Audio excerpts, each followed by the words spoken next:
Weather, serbisyong totoo ng GMA News.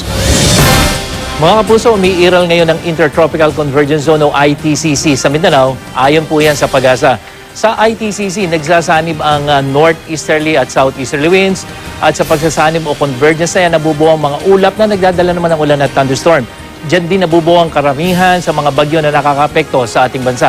Kumikilos ang ITCZ pahilaga sa buwan ng Hunyo hanggang Setyembre at kikilos naman niyang patimog kapag buwan ng Oktubre. At sa weekend hanggang katamtamang ulan ang dadalhin ng ITCZ sa malaking bahagi ng Mindanao, lalong-lalo na sa western at central section, base naman sa datos ng The Weather Company. Kalat-kalat na mahihinang ulan naman ang asahan sa Visayas ngayong weekend, lalong-lalo na dito sa may eastern section. Habang sa Luzon, sa western section, mataas ang posibilidad ng mahihinang ulan bukas at sa araw ng linggo.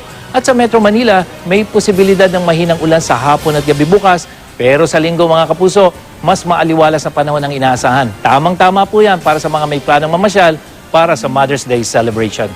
At yan ang latest mula sa GMA Weather. Para sa iba pang weather update, bisitahin ang imready.ph at mga social media account ng imready.ph. Ako po si Nathaniel Cruz. Magplano para sigurado. I am ready. Serbisyong totoo ng GMA News.